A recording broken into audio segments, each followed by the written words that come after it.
नमस्कार सर, मेरा नाम राजू है।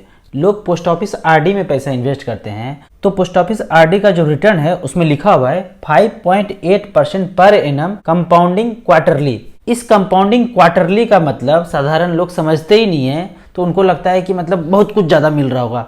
क्वार्टरली मतलब तीन तीन महीना में 5.8 मिलता रहेगा तो कितना ज़्यादा रिटर्न हो गया। इसका हम कैलकुलेशन देखते हैं कि कंपाउंडिंग क्वार्टरली का मतलब क्या होता है। तो मान लेते हैं कि जब आपने 1 लाख रुपया रखा तो 3 महीना के बाद 1450 रुपया ब्याज आ गया, मतलब वहां पे ब्याज आपको शो होने लगेगा। तो 3 महीना के बाद अब जब चलेगा तो 1 लाख तो मूलधन था, 1450 रुपया और उसमें जुड़ जाएगा और उसमें फिर इंटरेस्ट लगेगा। इंटरेस्ट कितना होगा तो 5.8 पर एनम था तो 4 से डिवाइड करेंगे तो क्वार्टरली ब्याज कितना आएगा 1.45 का क्वार्टरली ब्याज आएगा। इस क्वार्टरली ब्याज को पूरे 1 साल में 4 बार लगाएंगे तो साल में कितना ब्याज आएगा इफेक्टिव, ये यहां पे आ जाएगा। तो 1 लाख प्लस 1450 रुपया दोनों को जोड़ दिया अगले आने वाले 3 महीने के लिए। तो इसमें हम कंपाउंड इंटरेस्ट चढ़ाएंगे 1.45 के हिसाब से। ये पैसा प्लस जो ब्याज मिला वो भी जुड़ गया, उस दोनों पे ये ब्याज लगाएंगे 1.45 आने वाले 3 महीने के लिए। तो पैसा बनता है 1,02,921 रुपया। अब तीसरे क्वार्टर के लिए ये हमारा मूलधन हो गया। हमने जो 1 लाख रुपया लगाया था उसमें और कुछ ब्याज जुड़ गया। अब इसमें चलाएंगे ब्याज 1.45 का। इसी को कंपाउंडिंग बोलते हैं। क्वार्टरली कंपाउंड मतलब क्वार्टरली ही ब्याज आपको कंपाउंड हो रहा है, ईयरली नहीं हो रहा है, 3 महीना में हो रहा है। तो इस पैसे पे अब इतना ब्याज लगाएंगे तो पैसा बनता है 1,04,413 रुपया। फिर लास्ट के क्वार्टर के लिए ये हमारा मूलधन हो गया, इस पे अब ब्याज लगाएंगे 1.45 का तो पैसा बनता है 1,05,927 रुपया। यानी कि टोटल इफेक्टिव ब्याज देखेंगे तो आता है 5.927। मतलब जो हमने 1 लाख रखा, साल के अंत में आपको ये तामझाम करने के बाद, क्वार्टरली कंपाउंड आरडी में करने के बाद आपको लास्ट में कितना ब्याज मिलेगा 5.927। मतलब पैसे के रूप में कितना देखेंगे 5,927 रुपया, 6,000 से भी कम, यानी 6% से भी कम। तो सीधा सीधा ही बोल देते कि 5.9% का ब्याज लगेगा। ये तामझाम करने का क्या जरूरत था, आप साधारण आदमी को कुछ समझ में नहीं आएगा। 5.8 पर एनम कंपाउंडिंग क्वार्टरली, क्या मतलब है ये सब करने का। सीधा बोल देते कि आपको इतना मिलेगा।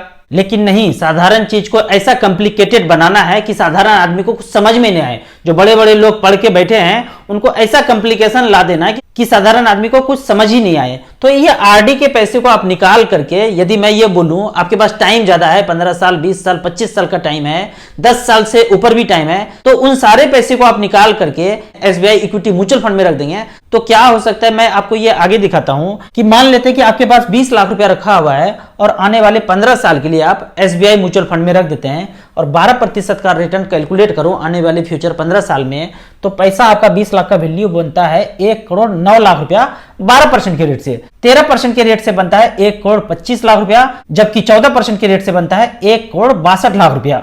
फिर आप पूछ सकते हैं कि ऐसा कौन सा फंड है जहां 12, 13, 14% का रिटर्न मिलता है। तो इसको देखने के लिए आपको StarSIP.in के मेरे वेबसाइट पे जाना है। बिना लॉगिन किए हुए इस ग्राफ को टच करेंगे तो यहाँ पे large cap, mid cap, small cap का आपको यहाँ पे कैटेगरी दिखेगा। हमने लार्ज कैप को सिलेक्ट किया है। सबसे लास्ट में ये SBI ब्लू चिप फंड है जहां 12 लाख रुपया किसी ने वन टाइम 10 साल पहले लगाया था तो उसका वैल्यू है 55,93,000 रुपया। ये लार्ज कैप कैटेगरी का डाटा है। अब मिड कैप को सिलेक्ट करते हैं, मिड कैप के कैटेगरी में जाते हैं। मिड कैप के कैटेगरी में आप चेक करेंगे एक्सिस मिड कैप ने पिछले 10 साल में 12 लाख का 83,23,000 रुपया बनाया है। इसका परसेंटेज रिटर्न चेक करेंगे 21.37% का रिटर्न यहाँ पे जनरेट करके इस फंड ने दिया है। अब हम स्मॉल कैप के कैटेगरी में जाएंगे। स्मॉल कैप के कैटेगरी में चेक करते हैं तो सबसे पहला फंड आता है SBI स्मॉल कैप फंड का, जहां हम सब देशवासियों ने 9,714 करोड़ रुपया इस फंड में लगा के रखा है।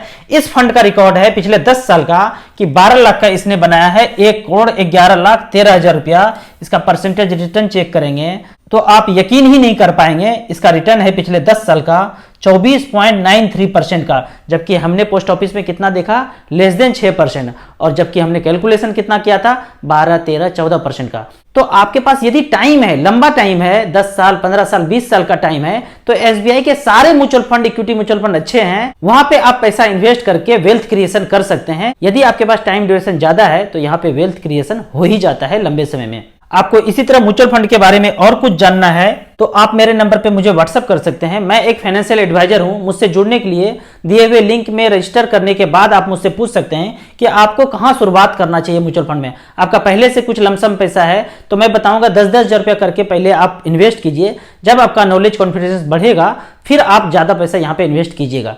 वीडियो अच्छा लगे तो आप अपने फैमिली मेंबर के व्हाट्सएप ग्रुप में इसे जरूर शेयर कीजिए। जो लोग मुझे यूट्यूब और फेसबुक पे देख रहे हैं, मैं एक फाइनेंशियल एडवाइजर हूं। मुझसे जुड़ने के लिए सबसे पहले आपको ऐप में रजिस्टर करने के बाद आप हमसे सारा क्वेरी सॉल्व करा सकते हैं। आप यदि पहले से कहीं इन्वेस्ट कर रहे हैं, किसी दूसरे प्लेटफॉर्म से इन्वेस्ट कर रहे हैं, तो भी आप मेरे व्हाट्सएप पे वॉइस रिकॉर्डिंग करके आप मुझे सेंड कर देंगे अपना क्वेरी। जब भी फ्री टाइम होगा मैं आपको रिप्लाई कर दूंगा। वीडियो अच्छा लगे तो लाइक एंड सब्सक्राइब जरूर करें।